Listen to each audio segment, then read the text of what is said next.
आप पढ़ रहे थे व्हाट द थंडर सेड, और इसी पोइम को हम आगे बढ़ाते हैं। What the thunder said, this is the fifth part of the poem wasteland written by T.S. Eliot. Okay, let us start studying. What is that sound high in the air? ये हवा में कैसी आवाज़ है। Murmur of maternal lamentation, ये माँओं का कैसा विलाप है। Who are those hooded hordes swarming?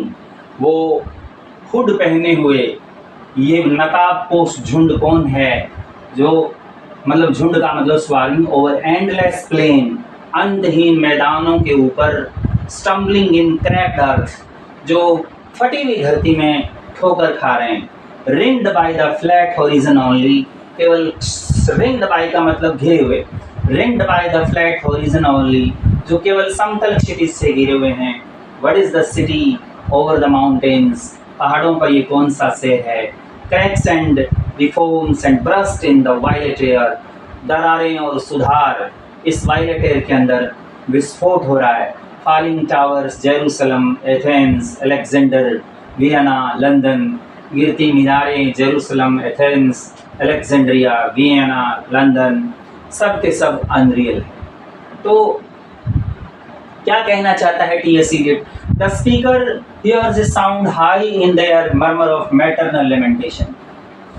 Maternal माओं का विलाप सुनता है कौन? Speaker, which could refer to Mary's weeping over the death of her son Jesus. यहाँ पर जीसस क्राइस्ट की डेथ के ऊपर मैरी का जो वीपिंग है उसकी रेफरेंस है। The speaker then asks about hooded hordes swarming over endless plains. फिर स्पीकर ये कहता है कि नकाबपोश झुंड जो है वो प्लेन के असीम जो मैदान है उनके ऊपर झुंड जो है वो कौन है। Which might refer to the hordes of rude, uneducated and filthy people.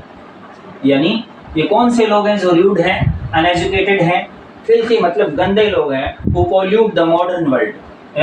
If we were looking at the big picture, अगर big picture देखें तो वो लोग इस आधुनिक संसार को खराब कर रहे हैं। तो इनके होर्ड्स की बात T.S. Eliot करता है। It could also refer to the troops of World War First.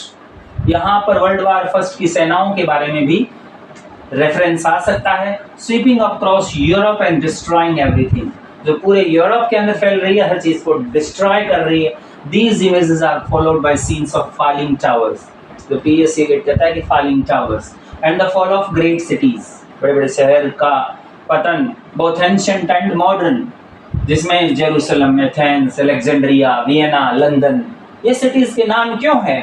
जिनमें एंशिएंट सिटीज भी हैं, मॉडर्न सिटीज भी हैं। And what is Eliot favourite word for summing up what's happened to all of these places in modern times? You got it? Unreal. He also brings back that violet hour from line 215.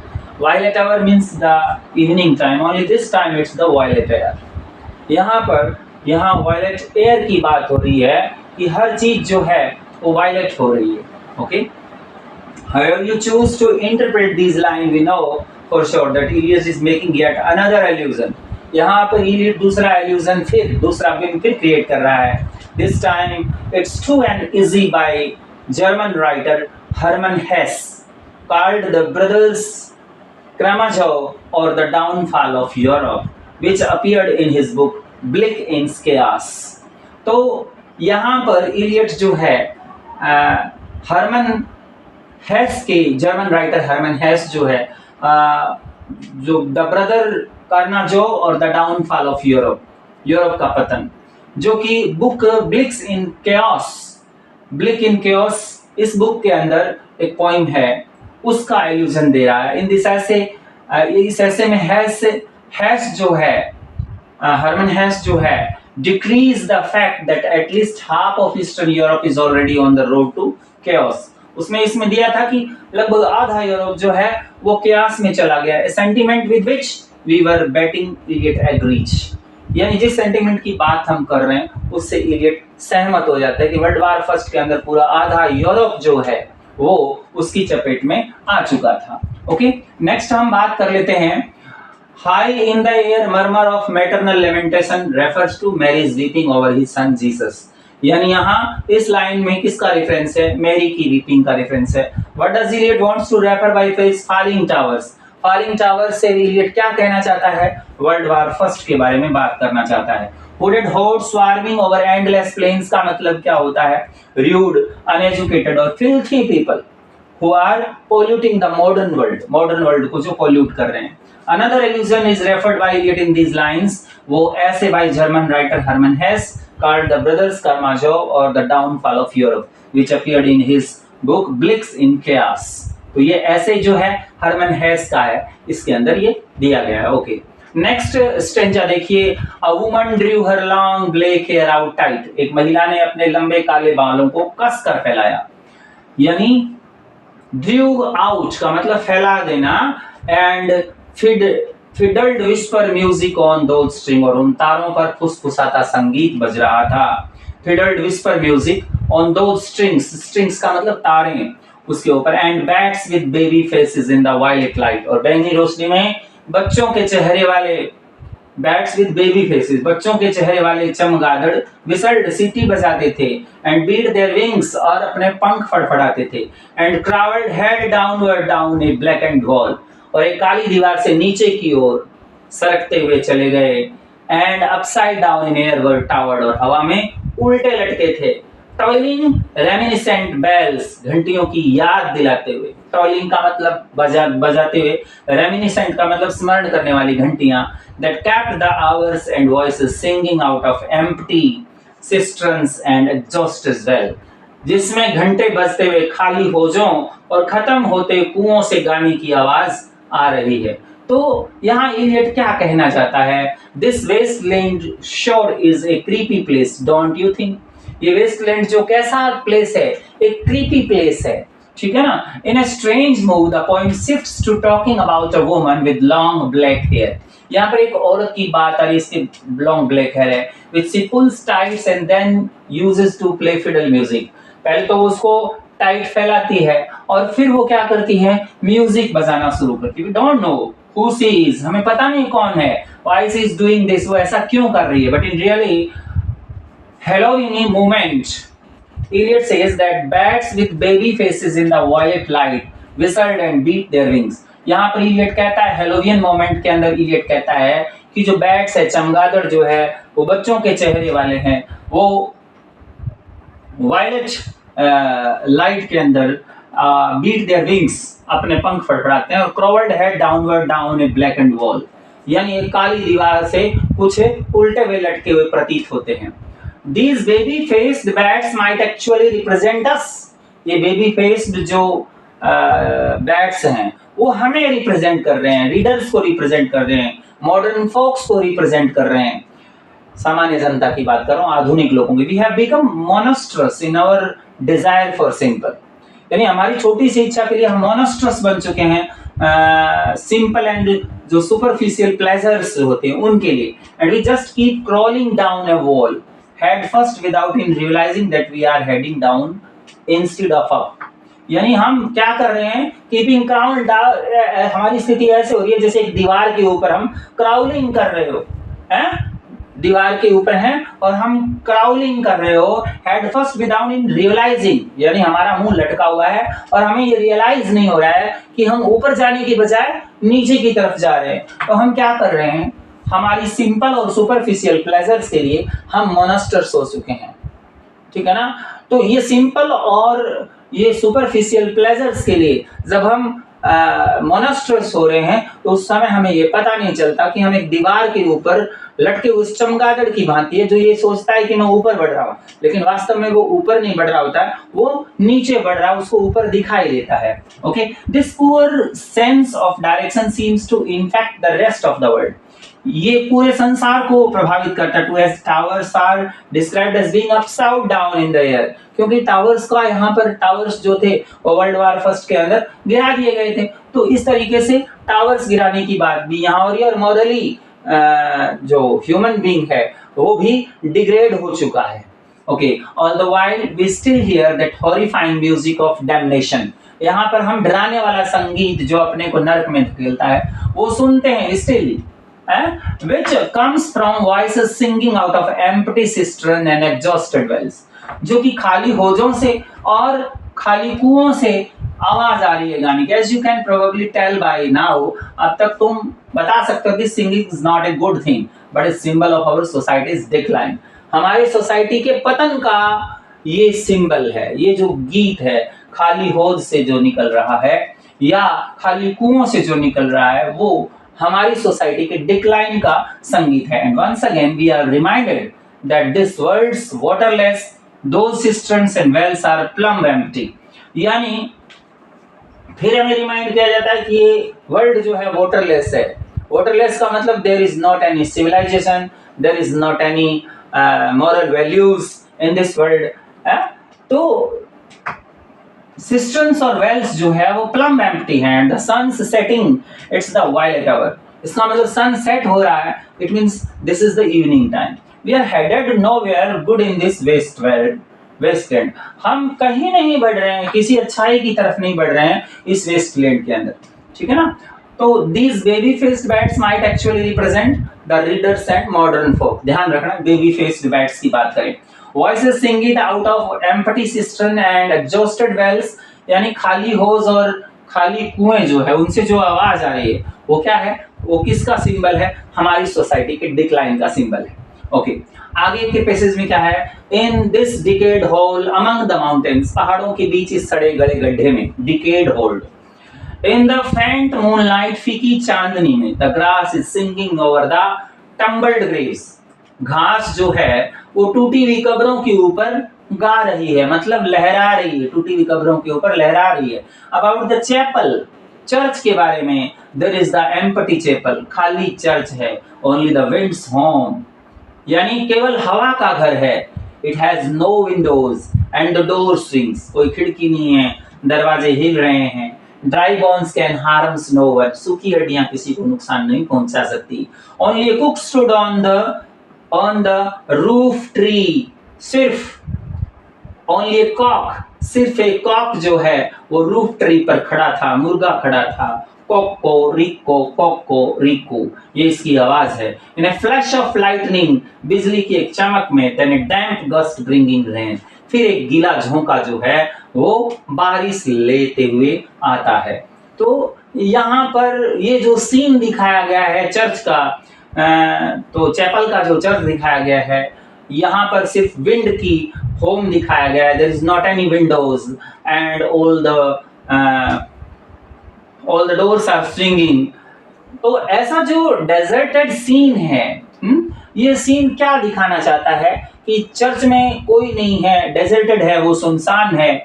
तो ऐसा क्यों है? Now we find ourselves inside a decayed hole among the mountains, यानी पर्वतमालाओं के बीच में एक पतित, डिकेड यानी पतित होल है, पतित छेद है, which is filled with the tumbled Graves. वहां पर टम्बल्ड ग्रेव्स बनी है, कब्रें बनी है। ये वी फाइंड ए चैपल, यहाँ हमें चैपल मिलती है, चर्च मिलती है छोटी। And thanks to Hillier's notes we know that this is the chapel perilous. और ये कौन सी चर्च है? Chapel perilous.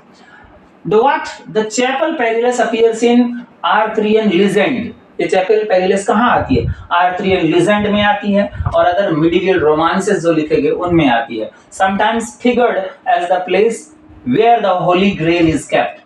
कई बार इस प्लेस को इस तरीके से भी रखा जाता है कि होली ग्रेल को वहां पर रखा गया। And sometimes figured as just a weird creepy church, weird और क्रीपी चर्च के रूप में रिप्रेजेंट किया जाता है। At which knight has to hang out while on a quest. जब नाइट जो है वो होली ग्रेल की खोज में जा रहा होता है तो उसको वहां पर हैंग आउट, विश्राम करना होता है। तो वहां पर जो नाइट विश्राम कर रहा होता है तो उसको वियर्ड और क्रीपी चर्च के रूप में दिखाया जाता है, ताकि नाइट का जो विश्वास है वो डिग सके। देखिए, this is the final test because after slaying every beast and resisting every temptation, यानी जो नाइट की कहानी आती है आर्थरियन लीजेंड्स के अंदर या मिडिवल रोमांसेस के अंदर, जहां पर एक नाइट जो है वो होली ग्रेल की खोज में है, वहां जाकर के वो उसको टेस्ट करेगा। तो वो क्या कर रहा है? हर बीस्ट को स्ले करते हुए, मारते हुए, हर टेम्पटेशन को रेसिस्ट करते हुए वहां पहुंचता है, mostly involving a good looking woman. यानी अधिकतर क्या है कि गुड लुकिंग वुमेन की तरफ हम टेम्पटेशन होती है, उसको भी रेसिस्ट करते हुए the knight has to confront the greatest test of all. यहाँ पर सबसे बड़ी परीक्षा का सामना करने वाला है knight. The possibility that there is no god, यानी संभावना ये थी भगवान है ही नहीं। It is only after finding the empty chapel, और चैपल जब उसे खाली चैपल मिलती है तो उसको ये लगता है कि भगवान नहीं है, एंड कंटिन्यूइंग फॉरवर्ड एनीवे, फिर भी वो लगातार जारी रखता है that the knight can know true immortality in Christ, ताकि नाइट जो है वो जीसस क्राइस्ट के अंदर सच्ची इमॉर्टैलिटी को जान सके। As the spaces continues, it talks some more about dry bones and images of death. यहाँ पर ड्राई बोन्स की बात हो रही है, इमेजेस ऑफ डेथ की बात होती है। The final images you are left with are those of rooster crowing. यहाँ पर एक मुर्गे की इमेज भी आती है, वो बोल रहा होता है, एंड फ्लैश ऑफ लाइटनिंग, और बिजली की चमक की बात है। देन डैम्प गस्ट, एक गीला झोंका आता है, ब्रिंगिंग रेन, यानी हवा बरसात लाने की बात करता है। ओके, तो there is something promising in both these images. इन दोनों इमेजेस के अंदर जहां पर एक रूस्टर को कॉक क्रो इस तरीके से दिखाया जाता है, since the rooster is supposed to chase the evil night away with his crowing, क्योंकि रूस्टर जो है उसको माना जाता है कि वो बुरी रात का पीछा करता है विद हिज क्रोइंग, बोलते हैं। And coming of rain might suggest the rebirth of the wasteland, और बरसात का आने का मतलब है कि वेस्टलैंड का रीबर्थ होने वाला है, वेस्टलैंड के रीबर्थ की तरफ संकेत है। वेस्टलैंड अब फर्टाइल लैंड के रूप में बदलने वाली है। तो ये दो सिंबल्स जो है, वो जो रूस्टर है उसको ऐसा माना जाता है कि इवल नाइट को वो पीछा करेगा, chase the evil night away with his crowing करके वो इवल नाइट को भगा देगा, यानी जो गंदी रात है उसको भगा देगा। क्योंकि जब रूस्टर बोलता है तो उसका मतलब क्या होता है, सूर्य उगने का संकेत होता है। The sun, this is an indication of sunrise, and the indication of end of the night. So ये क्या करता है, जो evil night है उसको फिनिश होने की तरफ इंडिकेशन करता है, और coming of rain might suggest rebirth of the wasteland. We have been waiting for rain for ages and it is finally here. हम युगों से उस बरसात की, उस रेन की होप कर रहे हैं, but don't get your hopes up just yet. परंतु अभी भी होप जो है गेट अप नहीं हुई, हम पहुंचे नहीं। After all it's when the cock crows in the gospel that Saint Peter denies Jesus Christ. जब कॉक जो है बोलता है गॉस्पेल के रूप में, तो सेंट पीटर जो है वो जीसस क्राइस्ट को मना कर देता है, as predicted. That is not exactly shining moment. Could Eliot be alluding to it? After all, it seems like Peter would have failed the Chapel Perilous test.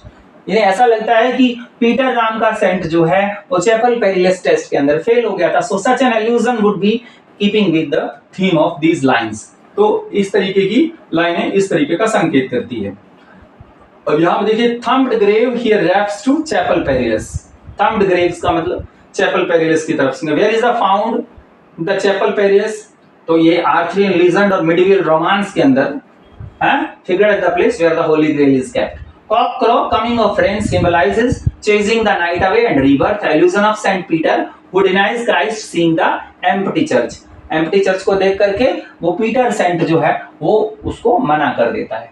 आगे का पैसेज देखिए, Ganga was sunken and the limp leaves. Ganga डूब गई और लंगड़ी पत्तियों ने, limp leaves, waited for rain. बारिश का इंतजार किया। लंगड़ी पत्तियों का मतलब टूटी फूटी पत्तियों ने बारिश का इंतजार किया। While the black clouds gathered far distance, जबकि उधर काले बादल सुदूर तक एकत्र हुए। ओवर हिमवंत, हिमवंत के ऊपर मतलब हिमालय के ऊपर।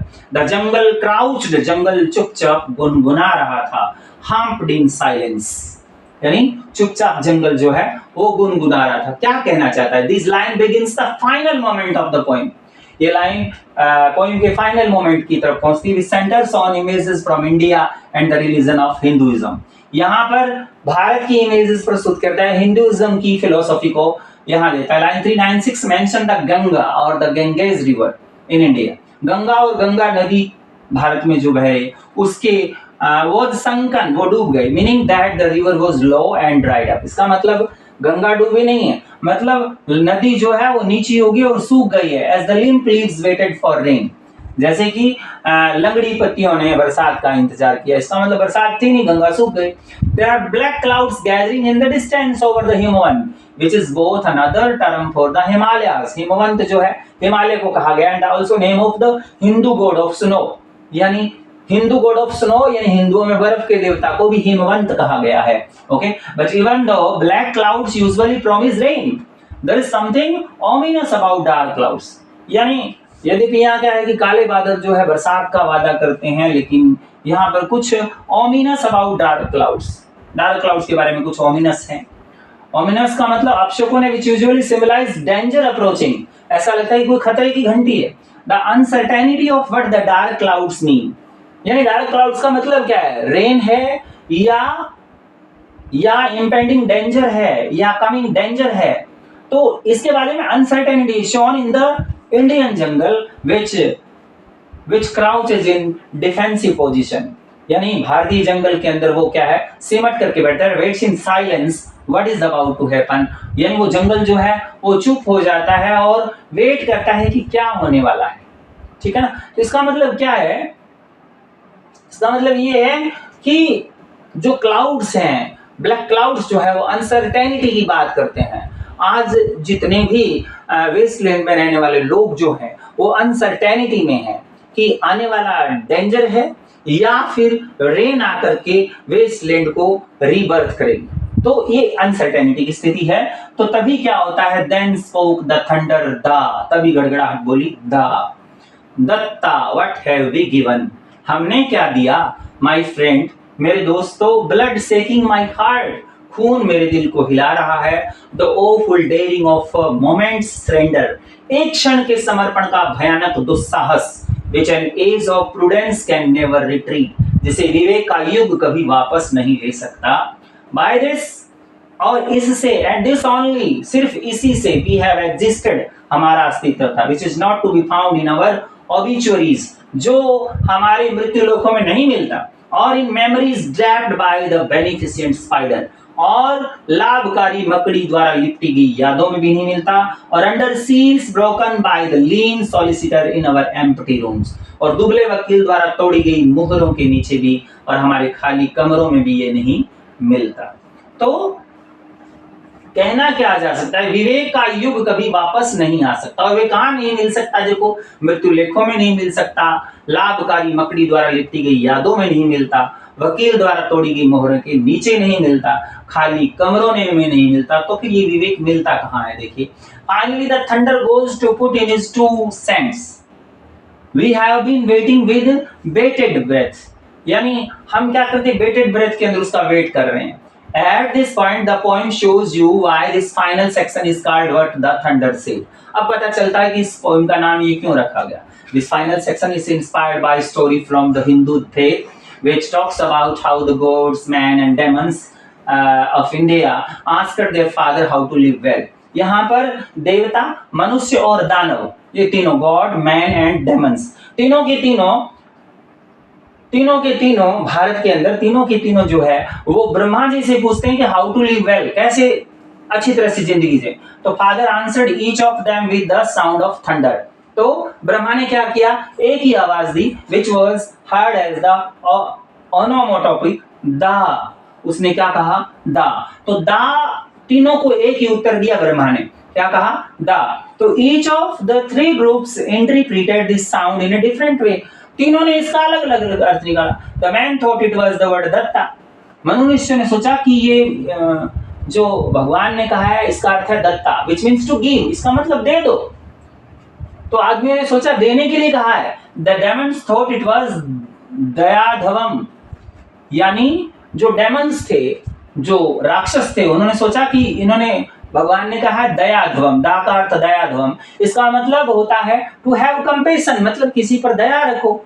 And the gods heard it is Damyata, और देवताओं ने सोचा कि इसमें कहा है दमयता, मतलब means to have self control, अपने आप पर नियंत्रण रखो। If you are looking for the original vision of the fable, check out the Upanishad. तो ये उपनिषद के अंदर आप ओरिजिनल इसको देख सकते हैं। दा दा दा 3 बार बोला था, पहले का मतलब दत्ता, दूसरे का मतलब दयाधवम, तीसरे का मतलब दमयत्ता। ये समझा था, दत्ता किसने समझा, दत्ता समझा किसने सोचा समझा? दत्ता, मैन ने सोचा दत्ता, डेमन ने सोचा दयाध्वम, और दमयत्ता किसने सोचा? गॉड्स ने सोचा. After we get the first line 401, the speaker of the poem tackles the first possible meaning of what the thunder said and asks us to reflect on what we have given to others in our lives. What have we given? हमारे जीवन में हमने दूसरे लोगों को क्या दिया? पहले दा का यही अर्थ होता है. It goes on to say that by this and this only we have existed. It goes on to say, वो कहना जारी रखता है कि इस तरीके से हम एग्जिस्ट रहेंगे, meaning that it is only through charity and giving that humanity has managed to reach the cultural accomplishment it's doing its best to squander. यानी चैरिटी और गिविंग के द्वारा ह्यूमैनिटी ने अपनी कल्चरल अकम्प्लिशमेंट बनाई है. Eliot clearly worried about what he saw at the growing selfishness that was taking over the money obsessed modern world. यानी धन के पीछे पागल हुआ मनी ऑब्सेस्ड वर्ल्ड जो है आजकल क्या है, सेल्फिश हो गया है. इसी को लेकर के इलियट चिंतित है. तो इसीलिए वो कहता है दो, give also whatever giving we might do in our lives. यानी हम whatever giving we might do in our lives, हमारे जीवन में क्या दे सकते हैं, is not to be found in our obituaries. ये हमारे मृत्युलोक में नहीं लिखा है. और in memories draped by the beneficent spider, और जो बेनिफिसेंट स्पाइडर के द्वारा जो मेमोरी याददाश्त लिखी उसमें भी नहीं. Here Eliot is once again calling on his buddy John Webster's the way White Devil. उसका एक साथी है जॉन वेबस्टर, उसका व्हाइट डेविल जो है उसकी याद दिलाता है to help him make some meaning, ताकि उसका कुछ अर्थ निकल सकते. He is referring to line in the play which say they all remarry, or the worm purrs your winding sheet, or the spider make a thin curtain for your capitals. Once again we have some imagery of death and decay. यहाँ पर एक बार फिर यानी the white devil के अंदर John Webster जो image प्रस्तुत करता है कि or the worm purrs your winding sheet, यानी इससे पहले कि कीड़ा आपकी वाइंडिंग शीट को छेद दे. Or the spider make a thin curtain for your epitaphs, आपके एपिटैप्स के ऊपर कोई स्पाइडर जो है वो एक थोड़ा सा पर्दा डाल दे उससे पहले कि तुम कुछ दो. Referring line play they will remarry, कि वो फिर से शादी कर लेंगे. तो यहाँ पर डेथ और डीके की बात हो रही है, जहां पर जॉन वेबस्टर व्हाइट डेविल के अंदर इसका मीनिंग स्पष्ट करता है. But the real gist here is, जो वास्तव में सारांश क्या है, that we shouldn't give in order to be recognized. हमें देना इसलिए नहीं चाहिए कि हमारी रिकॉग्निशन हो, लोग हमें जाने as awesome people, एक मतलब शानदार लोग के रूप में. We should give for the sake of giving, हमें देने के लिए ही देना चाहिए, ना कि रिकॉग्निशन के लिए. And we should not wait until we are dead to give things away in our wills. तो हमें हमारी मृत्यु का इंतजार नहीं करना चाहिए, है? हमारी इच्छाओं के रहते under seals broken by the lean solicitor in our empty rooms. ठीक है ना. If we wait until we are dead to give things away, अगर हम मृत्यु का इंतजार करेंगे किसी चीज को बांटने में, तो the only person to take them will be our lawyers. तो मरने के बाद तो वकील जिसको देगा हमारी प्रॉपर्टी उसी की हो जाएगी, हम जिसको चाहते हैं देना उसको नहीं मिलेगी. Since everyone else will have already abandoned us, क्योंकि उससे पहले जब हम किसी को देंगे ही नहीं कोई चीज तो हर आदमी हमें छोड़ करके चला जाएगा. तो फिर वकील जो है, सॉलिसिटर जो है, जिसको जो देगा उसी के अकॉर्डिंग वो काम चलेगा. Is not to be found in our obituary और in memories draped by beneficent spider. Allusion to the, यहाँ जॉन वेबस्टर की व्हाइट डेविल का एल्यूजन है. They will remarry, or the worm purrs your winding sheet, or the spider make a thin curtain for your capitals. ये line जो है death और DK को depict करती है. Tell the three meanings of da. Da के तीन meaning की बात. Da means thought it was the word datta. Man thought it was word datta, which means to give. Demons thought it was dayadvam, which means to have compassion. Gods heard damayata, which means to self control. तो तीनों के meaning हो गए. Man ने क्या सोचा, to give. और Demons ने क्या सोचा, डेमन्स ने सोचा टू हैव कंपेशन, करुणा रखना. और दमयत्ता, ये गॉड्स ने सोचा to have self control. How to give, we must not wait for the death, because after that the solicitor will take all the possession and so one will remain to be given. Giving is not for recognition but for giving only. अब दूसरे दा की बात करते हैं। दा, दया, धवम। I have heard the key, मैंने कुंजी सुन ली है। Turn in the door once and turn once only, दरवाजा एक बार अंदर करें और केवल एक ही बार घुमाएं। We think of the key, हम उसी कुंजी के बारे में सोच सकते हैं। ईच इन हिज प्रिजन, प्रत्येक अपनी जेल में। थिंकिंग ऑफ द की, उसी कुंजी के बारे में सोच रहा है। ईच कन्फर्म से प्रिजन ओनली एट नाइटफॉल, यानी प्रत्येक एक जेल की पुष्टि करता है केवल रात होने पर। एथरियल रूमर्स, अलौकिक अफवाहें। Revive for a moment a broken Coriolanus, एक पल के लिए टूटे हुए कोरियोलिनस को पुनर्जीवित करें। तो ये क्या कहना चाहते हैं, कौन से की ये बात करता है, कौन सी कुंजी मिल गई है, ये कोरियोलिनस कौन है? तो देखिए, at this point you hear the thunder for a second time, या दूसरी बार आप थंडर सुनते हैं। And this time you hear it as the word Dayadhvam, which means to have compassion. ये बात हो चुकी है। Eliot notes tells us that alluding once again to a line from Dante's Inferno, यहाँ पर दांते की इन्फर्नो से दूसरी लाइन ले लेते हैं, which the speaker tells us that he heard a horrible tower being locked up। यहाँ पर एक हॉरिबल टावर की बात आती है दांते के इन्फर्नो में, जिसको लॉक कर दिया गया था while he was in it, जब वो उसके अंदर था। ठीक है ना? तो in the wasteland though our speaker hears the sound of key turning, wasteland में चाबी घूमने की आवाज हमारा स्पीकर सुनता है। इनफैक्ट वास्तव में we all hear this symbolic key each in his prison। तो ये प्रतीकात्मक कुंजी जो है, हम प्रत्येक आदमी जो है जब अपनी जेल में होता है तो वो सुनता है। Eliot notes also allude to ऐसे appearance and reality। यहाँ पर दूसरा जो एल्यूजन आता है appearance reality। पहला एल्यूजन दांते का इन्फर्नो है, जहाँ पर टावर की जो की है वो खो देते हैं, उस टावर के अंदर रह जाता है। दूसरा एल्यूजन जो है appearance and reality by F.S. Bradley। That suggested that thoughts, feelings and external sensation are private matter। यानी थॉट्स है, फीलिंग्स है, एक्सटर्नल सेंसेशन है, ये सारे के सारे प्राइवेट मैटर है। Because each person experiences the world differently, हर आदमी संसार को अलग अलग तरीके से एक्सपीरियंस करता है, फ्रॉम ए डिफरेंट पर्सपेक्टिव, अलग परिप्रेक्ष्य में देखता है। One that is inaccessible to anyone else, एक ऐसा होता है जो कि हर आदमी के पहुंच के बस की बात नहीं है। Based on the previous lines we are thinking the prison he is talking about here is our own egotistical selfishness.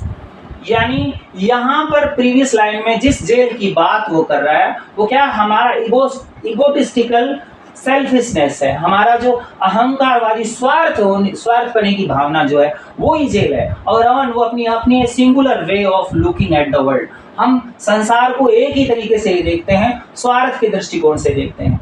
Modern people like us only tend to think about ourselves, यानी आधुनिक लोग जो है वो खुद के बारे में सोचते हैं। Even when we do think of others we do it just to think more highly of ourselves as good people। जब हम दूसरे लोगों के बारे में अच्छा सोचने का प्रयास करते हैं तो हम ये सोचते हैं कि हम बहुत ज्यादा अच्छे हो गए हैं। यहाँ पर another allusion आता है, the mention of Shakespeare's Coriolanus further develops this idea of selfishness। यहाँ पर शेक्सपियर के Coriolanus का मेंशन आता है। Since Big Willis Coriolanus was in the play a great soldier who acted out of pride instead of duty, जिसने duty की बजाय pride के रूप में काम किया, घमंड के रूप में काम किया। In the modern world it's tough to say if we actually know what real compassion is. आज के मॉडर्न वर्ल्ड में हम वास्तव में नहीं जानते कि रियल कंपैशन है क्या, because we can never get past our own concerns. यानी we can never get past our own concerns, हमारी चिंताएं खत्म नहीं हो रही है। We are all too busy thinking about our own prisons and keys. हर आदमी अपनी ही जेल और अपनी ही चाबी के बारे में सोचने में लगा हुआ है। यानी अपनी इगोटिस्टिकल सेल्फिशनेस जो उसी के बारे में सोचने में लगा हुआ है। It's possible that we couldn't be compassionate even if we wanted to. ये भी हो सकता है कि अगर हम कंपैशनेट होना भी चाहे ना तो भी नहीं हो सकते, since we lack the spiritual knowledge to do so. क्योंकि ऐसा करने के लिए हमें स्पिरिचुअल नॉलेज चाहिए, वो हमारे पास है नहीं। No wonder Eliot would refer to the ego as prison। यहाँ यह आश्चर्य की बात नहीं कि ईगो को यहाँ पर इलियट ने प्रिजन कहा है। तो हर आदमी अपने ईगो के बारे में सोच रहा है और अपनी ईगो को सेटिस्फाई कैसे करें उसका सॉल्यूशन ढूंढना चाहता है, बस इसलिए उसमें कंपैशन का अभाव है। तो about which prison is Eliot talking about ego? Which two allusion here refers to Dante's Inferno in which the speaker tells us that the that he heard a horrible tower being locked up while he was in it. Second, to appearance and reality, F.H. Bradley ने लिखा, the essay suggested that thoughts, feeling and external sensation are private matters because each person experiences the world differently from a different. और third जो allusion है, Shakespeare's Coriolanus further develops this idea of selfishness के idea को फिर वो develop करता है, since big Willy's Coriolanus was in the play great soldier who acted out of pride instead of duty. तो ये आदमी क्या है कि प्राइड से एक्ट करता है, जैसे कोरियोलिनस जो शेक्सपियर के नाटक में आता है, वो क्या है, प्राइड से काम करता है, ड्यूटी से नहीं काम करता। अगर हम किसी के प्रति कंपैशन दिखाते हैं, अगर ड्यूटी समझ के दिखाते हैं तो it means that is called compassion. But अगर अपनी ईगो को सेटिस्फाई करने के लिए हम किसी के प्रति कंपैशन दिखाते हैं तो दिस इज नॉट कंपैशन। तो कंपैशन का जो रियल मीनिंग है वो हम नहीं समझ पाते। कब तक नहीं समझ पाते? जब तक अपने को स्पिरिचुअल नॉलेज नहीं। Damayatta, the boat responded gaily to the hand expert with sail and oar. Damyata नाव ने जवाब दिया गेली उल्लास पूर्वक, the hand expert with sail and oar, पाल और चप्पू चलाने वाले हस्त विशेषज्ञ के पास, द सी वॉज calm, समुद्र शांत था, your heart would have responded, और तुम्हारे दिल जवाब दे दिया, तुम्हारे दिल ने जवाब दिया होगा, गेली उल्लास पूर्वक जवाब दिया होगा, व्हेन इनवाइटेड, जब आमंत्रित किया गया, beating obedient to controlling hands, तो प्रसन्न चित्त होकर आज्ञाकारी की पिटाई करते हैं, हाथों को नियंत्रित करने के लिए, हाथों को नियंत्रित करने के लिए आज्ञाकारी की पिटाई करते हैं। तो देखिए कैसे करते हैं, क्या मीनिंग है इसका। The thunder rumbles for the third time, तीसरी बार फिर थंडर की आवाज आती है, and this time you hear it Damyata, which means to have self control. If you are asking Eliot and we are, one of the biggest problem with the modern world apart from our selfishness, हमारी selfishness के अलावा भी हम खुद जो है वो भी एक बड़ी प्रॉब्लम है। In fact that we don't really resist temptation anymore, क्योंकि हम क्या करते हैं, टेम्पटेशन को रेसिस्ट कर ही नहीं पाते। If you want something we just go out, अगर कोई चीज हमें चाहिए तो हम तुरंत बाहर चले जाते हैं एंड बाय इट, और खरीद लेते हैं, then move on to the next thing. एक चीज को प्राप्त किया फिर हम दूसरी चीज की तरफ चले जाते हैं। तो there is not any self control over us, हमारे ऊपर हमारा सेल्फ कंट्रोल नहीं है। The line that followed seem pretty happy, ये लाइन जो बाद में आते हैं बड़ी खुश नसीब लगते हैं। तो describing the speaker at sail on calm sea, speaker को एक शांत समुद्र में दिखाते हैं, and heart responding daily to invitation, यानी हार्ट जो है वो प्रसन्नता पूर्वक जवाब देता है। It seems that the most important word in this line is obedient. इस लाइन के अंदर जो मोस्ट इंपॉर्टेंट वर्ड है वो ओबीडिएंट है, because it is telling you to be obedient to something greater than yourself, यानी आपका जो सेल्फ है उससे जो बड़ा है उसके प्रति ओबीडिएंट बने। सम हायर आइडियल और हायर पावर, आपसे जो उच्च आदर्श है, आपसे जो बड़ी शक्ति है उसके प्रति आप ओबीडिएंट हो। Whatever it is, just don't go around assuming, यानी ये कुछ भी हो सकती है, just don't go around assuming that your happiness is the most important thing. सिर्फ इतना मत सोचो कि आपकी हैप्पीनेस ही सबसे बड़ी इंपॉर्टेंट थिंग है in the world, because then you will have ignored what the thunder said. तो फिर क्या करोगे, आप उस चीज को इग्नोर कर दोगे जो कि थंडर ने कहा है, दमयंता, उसको इग्नोर कर दोगे। I sat upon the shore fishing with the arid plain behind me, shall at least set my legs in order। फिर क्या कहता है, मैं किनारे पर बैठ गया मछली पकड़ते हुए, मेरे पीछे शुष्क मैदान थे, shall at least set my lands in order, क्या मुझे कम से कम अपनी जमीनें व्यवस्थित करनी चाहिए, set my lands in order। तो यहाँ क्या कहना चाहता है, बाकी जो पोइम का पार्ट है वो हम अगले वीडियो में पढ़ेंगे। Thank you very much.